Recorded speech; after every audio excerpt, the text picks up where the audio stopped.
Hey yo, what's good? I just woke up. Hi, it's me, Saul. Apparently there's a new ban list that just dropped, and I want to check it out. I want to see what it is. Well, to be honest, I've already been mildly spoiled. I think I shouldn't follow other content creators. Well, not that I shouldn't follow. As a content creator, obviously support the other Duel Links content creators. It's just like someone posted a screenshot of the ban list in the community tab. So when I logged on to YouTube this morning, it was the first thing I saw. So I'm really hoping that that's not the only thing that's on the ban list. Because if so, then it's not really much of a reaction, but let's check it out. Okay, upcoming Forbidden Limited List update. Oh wow, expected date for the implementation is August 6th. This sounds like an emergency ban list. Now, the card that I saw was Gaga Head. I'm thinking that this is all about Onomats, and that's why I think it might be the only card on here. I potentially, it's, we called it, boys. Let's go. Let's absolutely go. This makes so much sense.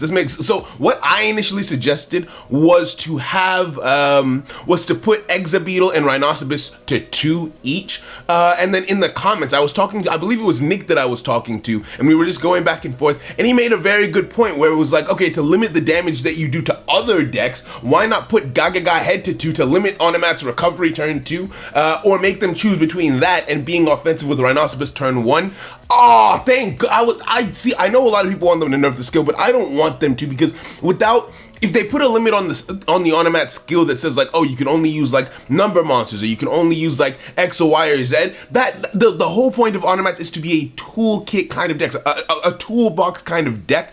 Think gimmick puppets. They have a great skill, but they're locked into what they can summon, and they're irrelevant, right? I strongly believe that limitation is part of why they're irrelevant. I don't want that to happen to Onomats. I'm happy. I cannot tell a lie. I'm happy because, quite frankly, I never use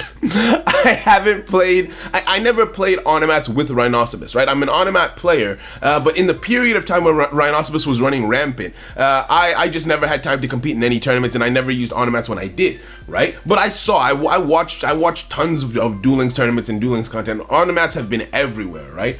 So this is really good. What did they say?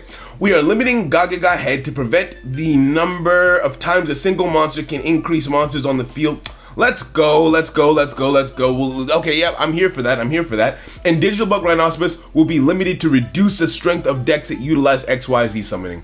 I'm here for it. Now, some good counterpoints were raised to me, right?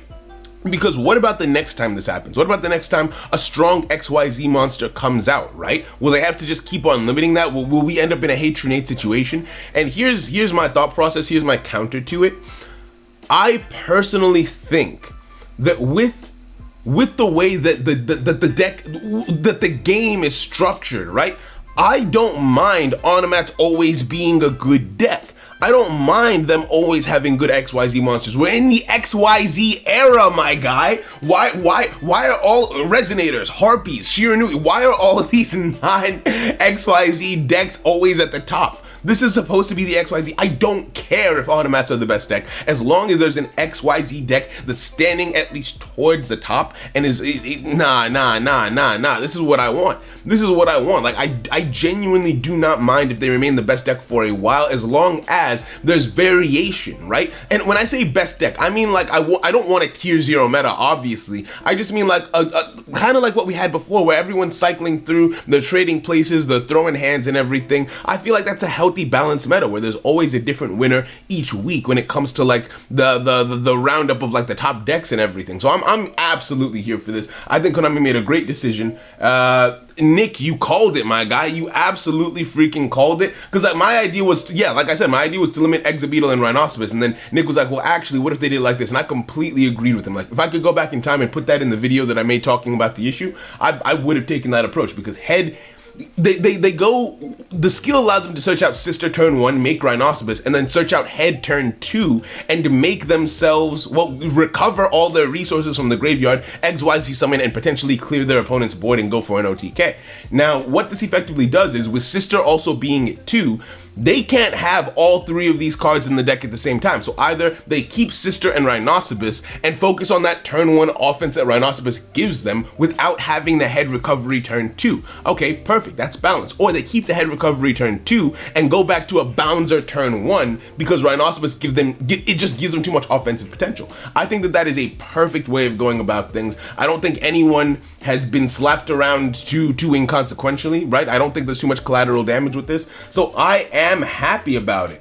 Yeah, I think that's everything. Yeah, I think that's everything. So August 6th, I'm here for it. I'm here for it. Thank you very much for watching. I hope my opinion was of any degree of relevance to you. Have a great day and goodbye.